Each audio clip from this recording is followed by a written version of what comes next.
permet.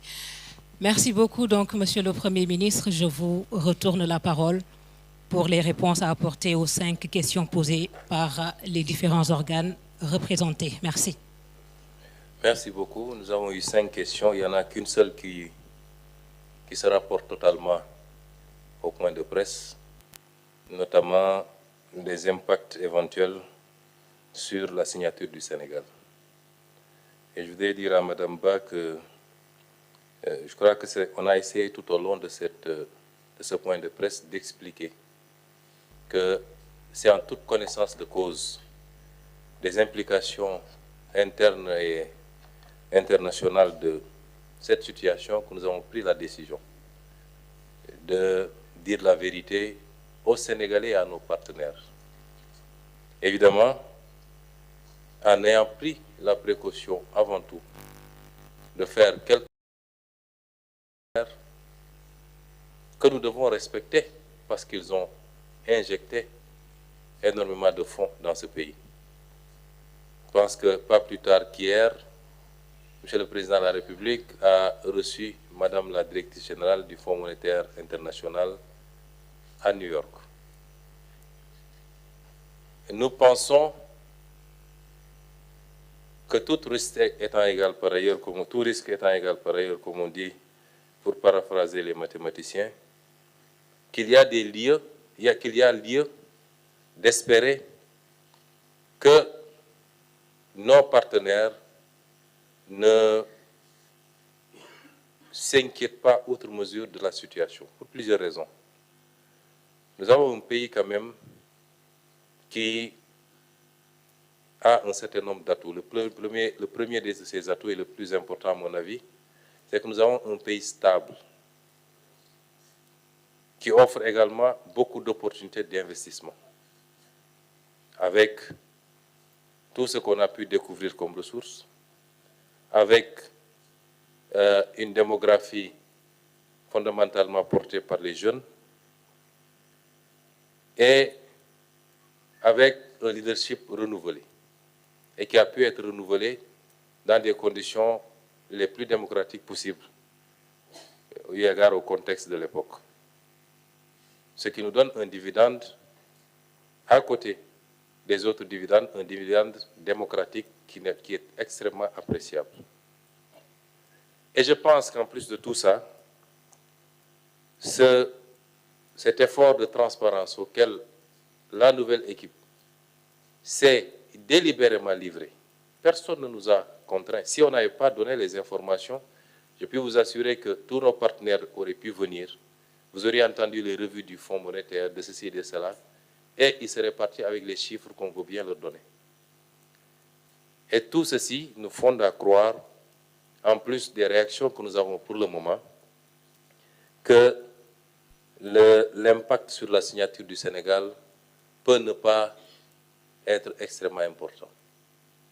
Mais si cela l'était, comme je l'ai dit tout à l'heure, nous avons toujours considéré, nous, que nous n'avons pas encore entamé le plus important, notre potentiel endogène.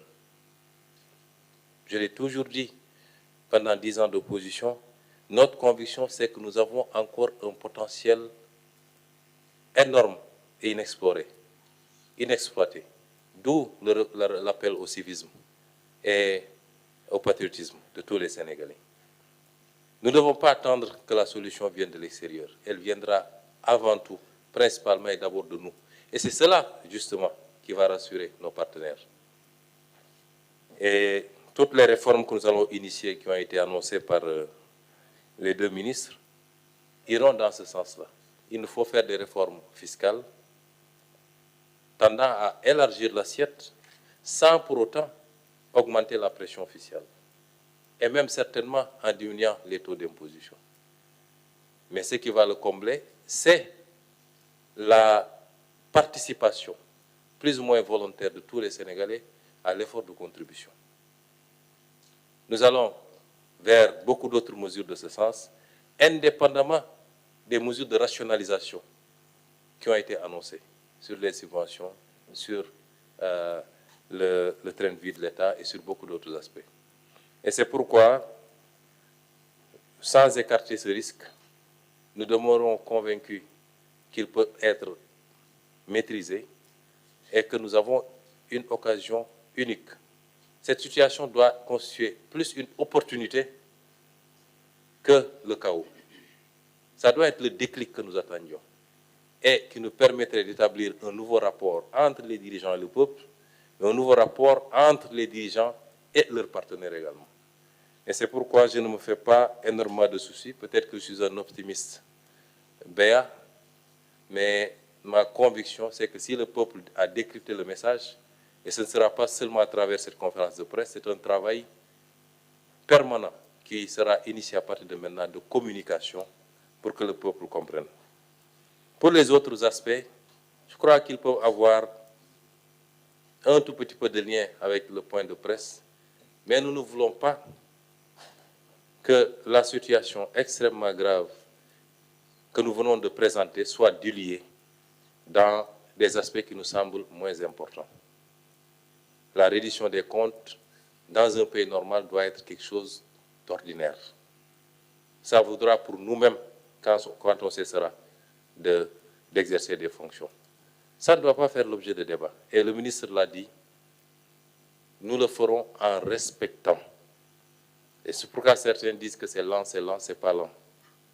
Nous avons un ministre de la Justice quand même, qui est un homme du sérail, et qui joue de sa crédibilité par rapport à son environnement, qui n'acceptera pas de piétiner les règles élémentaires pour satisfaire à une quelconque vindicte. Ça ne se passera jamais comme ça. Et nous ne sommes pas dans cette logique. Nous ne sommes pas là pour nous venger de X ou Y. Ça ne nous intéresse pas. Ce qui nous intéresse, c'est tout ce qui a trait à la gestion de la chose publique. Point. Tel nous a insultés, tel nous a... Ça ne nous intéresse pas. Et le peuple sénégalais, comme tous les peuples de ce monde, exige de ceux à qui ils ont eu à confier des responsabilités qu'à un moment donné, ils rendent compte. Ça ne doit pas faire l'objet de tous ces débats. Maintenant, de quoi est-ce que les gens ont peur? Qu'est-ce qu'ils ont fait? L'histoire nous le prouvera, mais dans le respect strict des règles du droit, et le ministre va compléter sur ce que je viens de dire. Maintenant, le débat ici, c'est pas, madame, avec tout le respect que je vous dois, nous ne voulons pas que le point de presse vire à autre chose. Le débat, c'est pas le coût de la vie au Sénégal ou les mesures sociales, etc. Encore qu'on en a pris, c'est pas ça le débat. Nous sommes dans un point de presse, nous n'aimerions que les préoccupations qui sont soulevées ici cadrent avec ce point de presse pour mieux clarifier les choses auprès des Sénégalais et de nos partenaires. Merci. Monsieur le ministre, vous avez la parole. Merci, Monsieur le Premier ministre. Je crois que, d'une façon générale, vous avez posé les grands axes de ce que doit être ma réponse. Les questions qui ont été posées et qui relèvent justement de ma responsabilité sont relatives au pôle financier qui a été installé officiellement ces derniers jours. Il y a juste lieu de rappeler que la loi sur le pôle financier, nous l'avons trouvée déjà votée et promulguée. Cette loi a été promulguée le 2 août 2023.